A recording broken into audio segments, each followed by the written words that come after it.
Hello, welcome to the Curator Podcast. This is episode 43.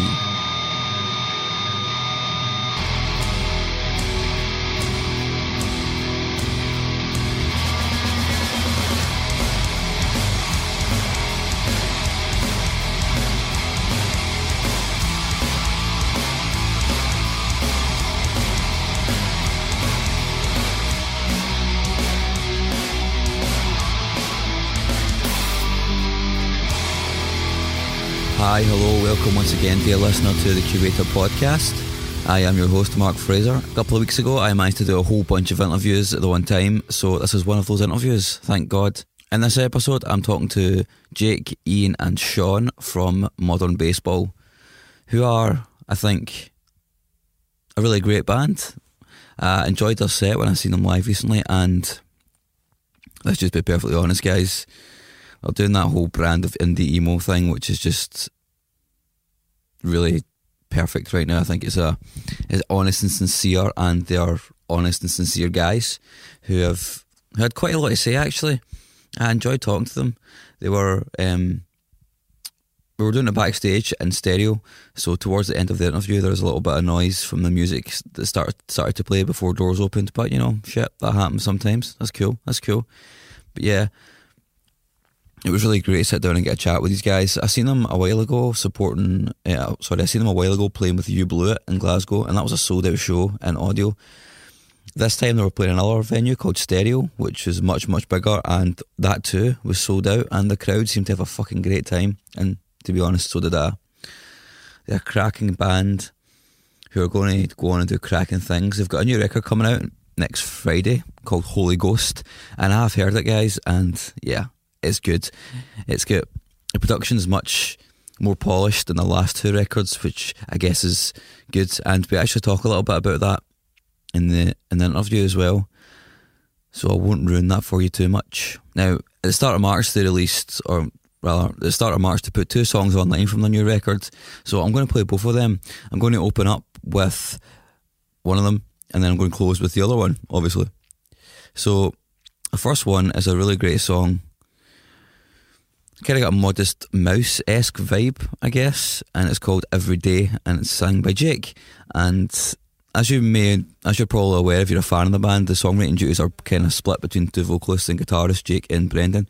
So this opens with Jake's song, and it's called Every Day. I hope you enjoy it. You hold my hand, you hold your liquor, projection screen had ceased its flicker. You gave me tiny taste of your truth. I was starved and you were free. I drove back home when you got sicker, disputing claims that you still held the TV flicker, and his face was flushed, still in my mind. The waiter asked if she was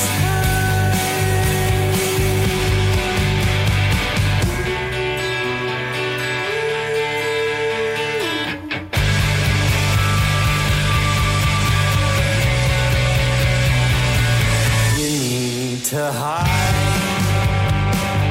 it's in your framework. Look me in the eyes and act like I don't know how shame works. Your compass spins in reverse, the trees to time-lapse speed growth. The sky is lost behind a sea of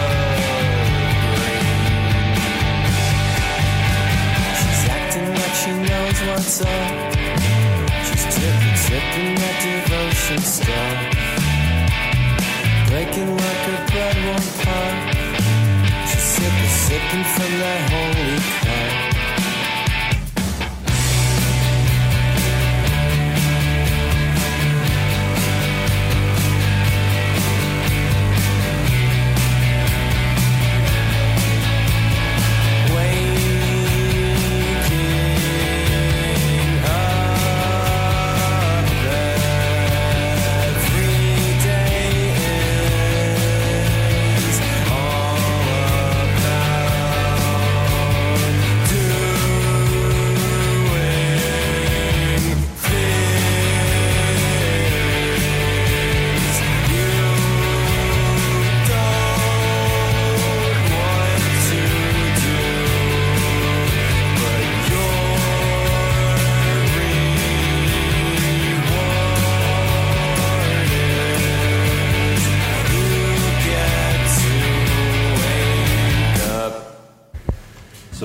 here with 3 quarters of modern baseball.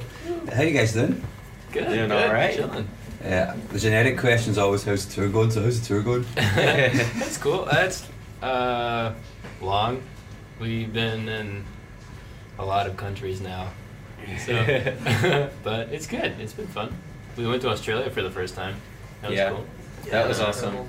We're out with 2 of our favorite bands that we've ever toured with too, Pup and 3 Man Cannon. So What was it like in definitely Australia? helps. It was wild. Everybody was way nicer than America, and the beaches were beautiful. The waves and were sick. The waves were sick. Waves were super sick. We all hung 10, and yeah, it was awesome. I've always wanted to go. My flatmate went to Australia once and he was saying that he didn't like it because Really? everything there wants to kill you. That is true. It was kind of scary with like the spiders and snakes and stuff, but and we didn't run everyone's into super any. racist as well, apparently. Oh, actually, You know, come to think of it, there was a little bit of of a homogeny in yeah. They're just so in like color. separated, kind of. So I don't know. but It's I weird. guess if it works for you, I mean, I guess that's why it was a prison, I guess. Yeah. Apparently you don't say that to them, they get really angry if you tell them it used to be a prison. So, just something to remember when you go back, I guess. Yeah. So, I don't want to go on too long about it, but I should probably foreground it. This podcast is basically about creativity. Cool. So, We love that. yeah, that's all about that. yeah, hopefully, I would like to think so, being in a band, otherwise you're doing the wrong fucking thing. But I just wanted to know, I like to start off with kind of origin story, but not for the band, but I guess just for you guys as musicians. So anybody can take this question first, but I would like to know, when did it all begin? Like, when did you realise you wanted to be like a musician, I guess? And feel free to jump in, anyone. I started taking piano lessons because my parents made me when I was 6, and then when I was 10 decided piano isn't cool enough, and then my parents bought me my first guitar, and I've been playing ever since. I bought my first bass shortly after that, so So you're like a bass player, like a guitar player that became a bass player? yeah. That happened to me as well, man. Fucking Hell yeah. sucks. He's a damn good bass player, though. You got lucky. Yeah. I don't know if I don't think I ever like considered myself a musician, like as a lifestyle, until maybe like last year. But I always, I don't know, I also started playing music in like elementary school. I started playing cello, and then cello wasn't cool enough, so I bought a bass on eBay. Hence the phrase, Cello, you got a bass. Exactly. And then my mom's friend gave me a guitar after that, and then everything else. But yeah, so I guess it was pretty young. That's interesting you mentioned you didn't really realise you were a musician until like last year. Yeah, it wasn't until... What well, changed? Like, I mean, I always kind of thought of it as like something I really love, but something I just do on the side when I have time. But then there was a moment more recently with the band where I was like, oh wait, this is what I do all the time. Yeah. So then I was like, I guess I'm a musician now. I think it was, for me, it was when I started paying taxes. Yeah, And I was like, oh. What is my job? What have I been doing? occupation musician. Yeah, it's weird.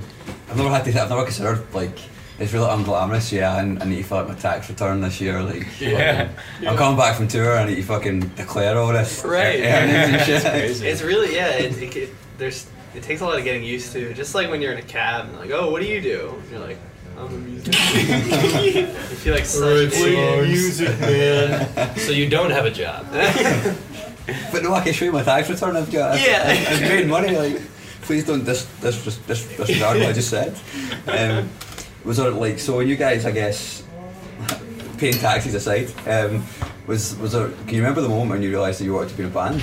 Was there a particular moment when you thought, this is the avenue that I'm going down? Like, I know you just said that you decided, or you sort of realised, holy shit, I play music for a living. Like, Yeah. I suppose maybe a better question is, a lot of bands don't realise that they cross that kind of threshold Totally. from it being like a hobby Totally. to being a musician. Yeah. What was the realisation like on that? I think that was like way back when the first time that I saw like a local band play in the town that I was from, because I had seen like bigger concerts before of like national touring bands, but it wasn't until, and I like played guitar and stuff, but it wasn't until I found out that like they were bands in my town started by people who were my age that I was like, oh, I want to do that. Yeah, it was, see, like, and even going to, like, you know, festivals, like Warped Tour kind of stuff, and, like, seeing people on stage and be like, Jesus, they're, like, my age. Yeah. And they're doing this. Yeah. Like, so, like, either combination of seeing it at the local level, and seeing it at the bigger level, and seeing, like, that trajectory where you're just like, oh, this is viable. Like, I could do this and, like, probably not make money, but, like, I could, like, travel and people might come to see me. Yeah. The travelling aspect must be really, I guess it's a really fortunate thing to have, because I know a lot of bands can do a lot of travelling. Yeah. Not everybody's cut out to be a full-time musician either, I don't think, you know, like Right. a lot of people can't. I guess even if you're young, it's difficult to make that cut-off point to go, I'm going to dedicate all my time to doing this. Yeah, you know? it's a lot of time away from home and a lot of time away from the rest of your life. And you don't really realize how much you give up until you like do it and then come back. And you're like, oh wow. And you play a lot of catch up. Yeah, exactly. Is that, sorry? Oh, you go. Oh, I mean, it's just also it's like it's finally it's that, you know, that first time you're traveling with a band, you can't fathom that this would ever happen to you, and you're so excited. Right. And then it really sinks in the fifth time you get to Texas. Yeah. Oh, I'm in Texas for the fifth time. Yeah. What is my life? Yeah. So I guess I'm kind of wondering then, does life kind of go on hold? Does it feel like it's going on hold when you're on tour, but you get home and it's like, holy shit, everything's changed?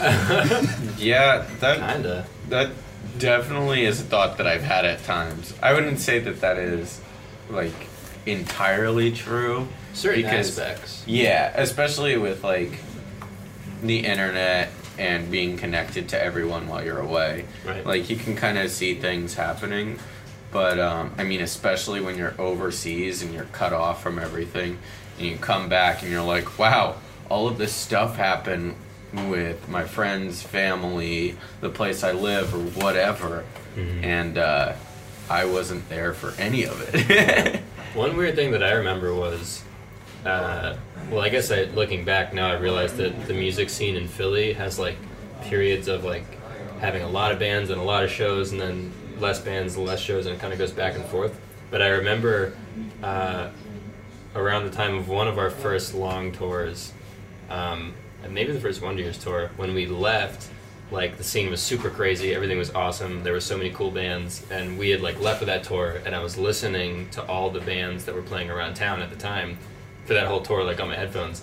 And then we got home like 6 weeks later, and like some of those bands went on tour, or like some of those bands broke up, or some of those bands never put out more music, and it was like, oh, I never got to see that band.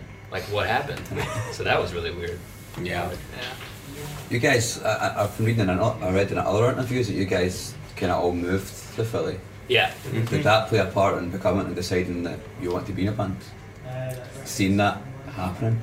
I think it definitely was a motivator. Yeah. Of sorts. It made it feel kind of purposeful in a way. Like, we all came to this place for whatever reason, but like we came into this place that was like a hotbed of musical activity, and we all quietly realized that we could be a part of it. So it was really exciting, more than anything. Just rolling back a little bit, saying coming off tour and things have changed. Is that ever, is that a comfortable existence? Like to know that you're coming home and feeling that you've missed stuff, or you okay with that, or like do you ever think about it, or is it just like, oh, another thing's changed, then cool, just get on with life and look forward to the next thing? Or I often wonder about that when bands are away for long periods of time and they come back, you know. I kind of think of it as like the cost of living, like, you know, like Right. cost of having the opportunity of being in a band that's like doing well and traveling, you know. Like you have all these amazing aspects to your life, and like even though tour can be hard sometimes, like you're not in a 9 to 5, and Right. to get that opportunity you got to give up some other stuff. So it's harder sometimes, and sometimes it just feels like I wanted to get away from home for a little while, so that was sick. And you got to remind yourself a lot of the time. I know I do this. Like if you get halfway through a tour and you feel really bummed out or you miss home and you think about, you know, you're missing all your friends and you like saw a picture of everybody at a show or at a bar or something and you're like, that looks really fun, but like I can do that when I'm home, but I don't have to do that like every night ever, you know. So yeah, and I feel like also on tour it's important to remind yourself whenever you're feeling homesick, because it usually happens, you know, like especially when you're doing like a full US tour, which can be like 5, 6, we've even done a 7-week tour. Like around week 3 or 4, you start to think about it more, and you just have to remind yourself about the like week or 2 leading up to it, where you're just like, oh my god, gotta get out of here. Gotta get out of here. I can't wait to be on tour. Like, so. Apart from the crowds and stuff, like I've toured in Britain a couple of times, and I literally, my brain cannot comprehend how fucking big America is, like how long the drives are and shit. Like, yeah. you just don't get that here in Britain at all. It's so crazy with the first time we came over here, and every drive is like 2 hours or 3 hours. But when we do a US tour, not only is it 6 weeks long, but you've got like 4 or 5 or 6 or 7 drives that are 12 hours just to get from like one city to another. And Australia is Oh yeah, that crazy. place. You gotta fly to shows. Yeah. You didn't realize that. Wild. It's just nuts. Yeah. You mentioned briefly Warp Tour, and I was just it's not a question I had, but it popped into my head there. It's like, you guys were kind of with a little contingent of bands which were probably quite out of place in how Warp Tour is now. Is that safe to say? Was that kind of an experience you had, that you were kind of Wait, I'm sorry? a bit out of place for many of the other bands that play? It was kind of... Like we were in the same scene as them, kind of. Yeah, well, most of the bands are like kind of metal bands and stuff like that. Yeah, you know, like, yeah. well, that's not the Warp Tour that I've ever known. Oh. You know, like, so what was it like? Did you have that expectation when you went on it to be like, oh, well, these bands are kind of, I don't know, they're totally different from us. They're kind of like hair metal, something like. Yeah, something it's definitely a lot different now than it used to be. Yeah, and even when we went, it was a lot different from what it used to be. Right. Then I feel like it's just an ever-changing thing. Yeah. I suppose Kevin's quite good at that, seeing what was happening and making it cater to the kids, because I guess it is for Right, kids at the Yeah. end of the Yeah, I day. mean, you know? it's just not what's happening is not necessarily always good. So Yeah. if he has to cater to it, it's not like we always agree with. Yeah. You know? Yeah. Let's talk about the new record, because I've been listening. Actually, the thing happened. I only got it yesterday, but man, it's not often that a record stays with me anymore. And I'm aware it's a factor of me getting old. Yeah. Because like music, Yeah. I'm still really connected to music, but a lot of it doesn't make me feel like I don't get the feeling I used to get It anymore. definitely like, feels you know. harder to Yeah. find something. Yeah. But like I listened to it 4 times in 2 days, which I've not done for a long fucking time, and Thank you. it feels like it kind of feels like an open wound to me. Does Yeah. that make sense? Yeah, that's cool. And I was That's wondering, pretty like, sweet. there's a lot of honesty in it. Is that something you always like? Most of your records seem to have that vibe. Is that something you kind of strive for? Like, Yeah, I think so.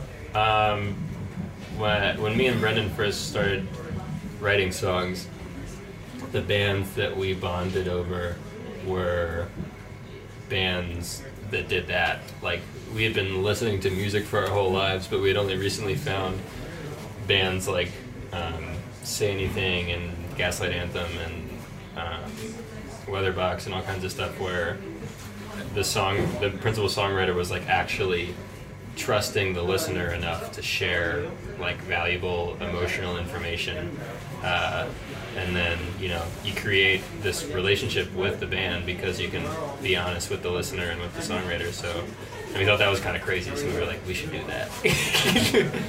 so is that like just a default kind of writing mode now? Is just to Yeah, so I think it's just natural now Yeah. for us to keep doing it, but we definitely try. We always try to figure out how to do it better and stay sincere. I think that whole sincerity aspect it's like treating your fans not stupid either. Like giving them Right. It's like an author. Do you know what I mean? Like, Totally. like presenting them the art and saying, look, you can make sense of this. We don't Yeah. need to break it down Yeah. for you, so that you have to in small parts to make to basically bludgeon that message. Totally. Which a lot of bands tend to do. Yeah. Is that a self? I guess that's now. I guess when you started, there's always that self-conscious thing. I think I feel like before I think the way that we write has changed since the first record and the second record, and we still try to be as honest as we can, but we definitely are trying to grow as songwriters and like think about things in a deeper way, and like offer that to our fans, like not assume that they need to have us write a certain way, like keep being like the same, like try to create a situation where we can try to move forward as writers and like intellectuals even, and have the fans grow with us to like discover those new ideas. So yeah. I did find the bands, or people that like bands like yourselves and the Gaslight Anthem, are a lot more fervent in that kind of love. Would you see you guys have quite an intimate relationship with your fans because of that? Yeah, it's like this weird, when you make yourself vulnerable in your music and you show it to like so many people. There's obviously, you know, people who hear like a song one time on YouTube and they think like, oh, that's really corny. But if you find that kind of song and you listen to it over and over again, then you feel like, even though you've never met this person who wrote the song, you can trust each other. So we'll have these crazy moments with fans when they come up to us at the shows and they'll be like, you know, this song got me through this crazy time, this song got me through this crazy time. I feel like I know you. And then we'll feel like we know that person. So it's really special and crazy. Were you guys prepared for that to happen when you first? No. No. No. What was it like the first time that happened? Can you remember what you like? What you felt when someone says like, "I feel like I totally get you"? It was like, I had felt that about other bands before, but the first time somebody said that to me, I was like, I don't even know. It was really overwhelming. It made me feel really special, and it also gave me like this really cute, like universal feeling of connection, you know, through music. It definitely made music a lot more important to me. Like, I always appreciated music on a certain level, but when I was able to do that for someone else, then that took like music to a whole new level for me. Like the fact that I could make something that did that to somebody made me value it even more than I already did. See that the whole vulnerability that you can display, does that make it harder to play older songs? If you don't really identify with that moment, or that moment's kind of past that was in that song? I think it's definitely not the same as playing a brand new song. It's like lately when we've been playing the brand new record songs, it feels like we're really into it, but to still play the old songs and have people sing them and even still say after the shows like, this old song helped me get through this, still means like a whole lot. So the record sounds, well, I think it's the best sounding record you guys have done. I know a lot of the older stuff was kind of more lo-fi, yeah, and this is definitely more hi-fi. Hell yeah. What was there did there have to be a change in the way you guys were creating music to record in that way, or was it just like, well, let's make it sound like this time, or?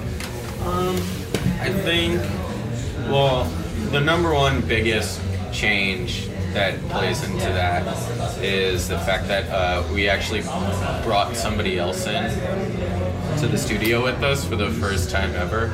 We had done everything else ourselves, but we brought in Joe Reinhardt of Hopalong and Algernon Cadwallader to engineer and produce the record, so we could just focus on playing and writing. And that had an enormous effect. But also another big thing was we kind of knew our way around the studio way better this time. For sure. So and around what we wanted, how we wanted things to sound. Yeah. You know, before it'd kind of just be like, throw up a guitar amp. We don't really have time to make it sound as perfect as we want it. And we don't really know how we want it to sound. Just kind of, you know, do it to do it. But we definitely knew more what we wanted this time. We spent a lot more time and effort making everything sound just how we wanted it to. It definitely sounds like a lot of care has been taken against that, which is, I was surprised when I heard it at first, because I wasn't expecting it to sound that way. That's awesome. But I was happy because I like loudness. Hell yeah. You know? Hell yeah, it's loud. It also sounds like musically it's probably the most triumphant thing you guys have done, I think. I know a lot of the likes are deal with a lot of darker themes and stuff, but musically it does sound like it's like fuck yes, like overcome, you know. That's sick. Does that make sense, or am I just making it up? I think that actually comes from the production a little bit, because when we would record things ourselves before, because we weren't so well versed in recording, like we would want things to come off a certain way, but because of our like actual recording limitations, everything always, I think, came off still sincere, but kind of like plunky and not so triumphant. But I think with Joe's help, we definitely were able to like create a really big sound. Yeah, and be more focused. Yeah. I think too, like, I would say, you know, this is the first record. With the other records, we like, I think you could basically say what you had in your head is what we ended up with. Right. Yeah. And like, this is the first time where we had ideas, but like we needed someone else around us, better gear around us, more time to actually make it something that exceeded our expectations. Yeah. Yes. As opposed to just be like, all right, we need to get this, and then lay we it do it, down, and then it's over. okay, that's what that is. Yeah. Not like, oh shit, expect that. This could be even better. Was there more attention to detail to parts then when you were recording? Definitely. Someone else was doing them then? Oh, Yes. Definitely. Plus just the fact that Jake and Ian would engineer the other records, so they didn't have to think about the engineering. Like, obviously, we all had a hand. Well, I had zero-handed. They had a hand, but they could focus on music. Because before we'd be like playing a guitar part and then be like, oh wait, I should move the microphone. And you move the microphone and then you go back and like play the guitar part again. Yeah. But this time it was just focus on the guitar part. Joe's gonna worry about the way it sounds, and everybody can totally focus on what we're doing. Yeah. And especially with more time too, we could, you know, we could just focus on, or we could listen back to what we've done, and if we didn't like it, we could go back and do it again. The last record was in the Billboard charts in America, was there any expectation going into this one that you had to fucking do something a bit different, or? I still don't believe that happened before, so Either that or I don't know. I feel like I always forget that. That's pretty fucked up. My grandpa was stoked on that. Yeah. Like, I got no idea. So it's like you can go, by the way, this record was, you fucking, people were listening to it and shit, like, what's going on? I don't know what's going on. And they come places like this, and like, the night show sold out, you know? Yeah. It's bigger venue than last time and shit, so. It's wild. That's quite triumphant in itself, I suppose. Yeah, that's cool. Anyway, Bob has helpfully turned on the music, which means it's really messing with the sound up. So I'm going to wrap it up. Anything you guys want to say, anything you want to ask me before I finish?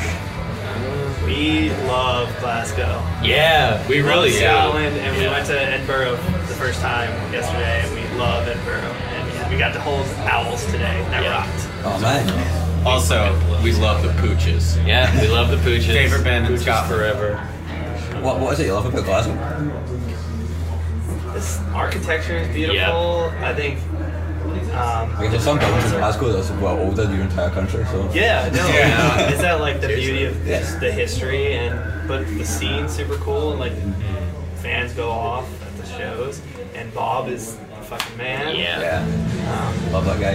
And you know, me and Ian really love Buckfast and going out and bottling people. So Oh, yeah, man. it's got a little spot for everything. That's not what I do yet. Jose, I'm going to been a complete pleasure. Thank you very much for talking today. Of course. Thank you. Thank you so much, man. So there you have it. That's Modern Baseball. Lovely, lovely guys. I really wish we could have spoke for longer because I had a ton more questions in my head, at least anyway. But it just didn't happen because as soon as the music came on, the whole sound, all the sound just kind of went out the window a little bit for me.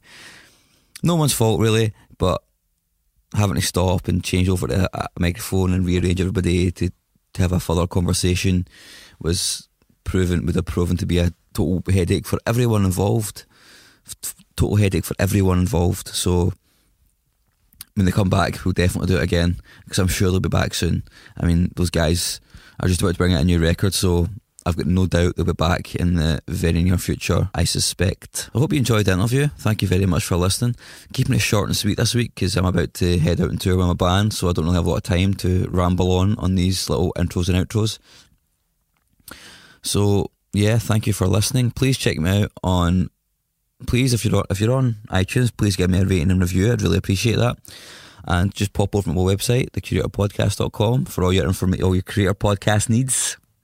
Oh yeah, I went there. I went full Mark Maron there. Yeah, I totally did. I'm going to put you out now with Apple Cider I Don't Mind, which is another song from Holy Ghost. I hope you enjoy it. Once again, thanks for listening. Until next time, bye bye.